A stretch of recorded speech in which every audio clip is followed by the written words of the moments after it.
Cabinet विस्तार को लेकर एक और बड़ी खबर जो कि बिहार से आ रही है। आपको यहां ये जानकारी दे दें कि सूत्र ये बता रहे हैं कि जेडीयू को कैबिनेट विस्तार में एक सीट मंजूर नहीं है। जेडीयू कैबिनेट विस्तार में अपने लिए 3 मंत्री पदों की उम्मीद कर रही है। सूत्रों के मुताबिक जेडीयू चाहती है कि उसे कैबिनेट विस्तार में 1 कैबिनेट और 2 राज्य मंत्रियों का पद मिलेगा।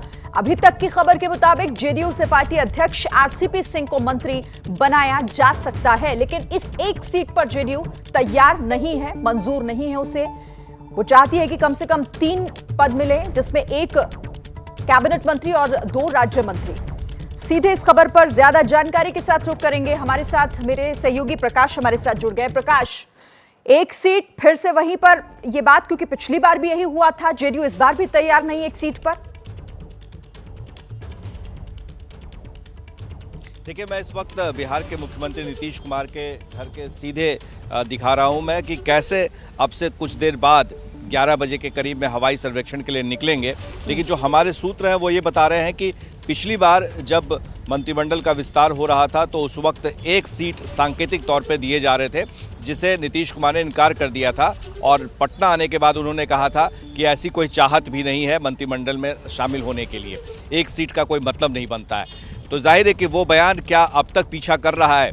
जाहिर है इस बार एक बार फिर से जब मंत्रिमंडल विस्तार की खबरें आ रही हैं तो उसमें जो हमारे सूत्र हैं वो ये बता रहे हैं कि कम से कम 3 मंत्री पद के सीट चाहिए, 3 मंत्री कम से कम होने चाहिए, जिसमें 1 कैबिनेट और 2 एमओएस भी चलेगा, यानी राज्य मंत्री का पद भी स्वीकार किया जा सकता है, लेकिन 3 से कम नहीं।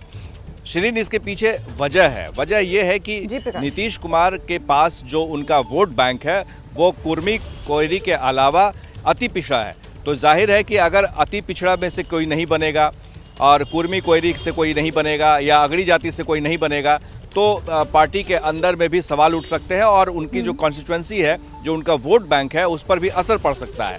तो इसके मद्देनज़र ही नीतीश कुमार ये चाहेंगे कि अगर उन्हें मंत्रिमंडल में शामिल होना है और ऐसी कोई बात सामने आती है, क्योंकि आरसीपी सिंह जो जेडीयू के राष्ट्रीय अध्यक्ष हैं वो आज सुबह 8 बजे पटना से दिल्ली के लिए रवाना हो गए। अब वो दिल्ली जाकर किनसे बात करते हैं और क्या क्या उनका दिनचर्या होता है, उसके बाद पता चल पाएगा कि वो यहाँ से क्या संदेश लेकर के गए हैं। क्योंकि कल शाम में नीतीश कुमार की मुलाकात आरसीपी सिंह और ललन सिंह, जो 2 कद्दावर नेता हैं और राज्यसभा में नेता हैं आरसीपी सिंह और लोकसभा में नेता हैं ललन सिंह, तो इन दोनों से मुलाकात हुई। उसके बाद वो आज सुबह निकल गए। हालांकि ललन सिंह पटना में ही है और भी कई ऐसे नेता हैं जिनके नाम चल रहे हैं वो भी पटना में ही हैं।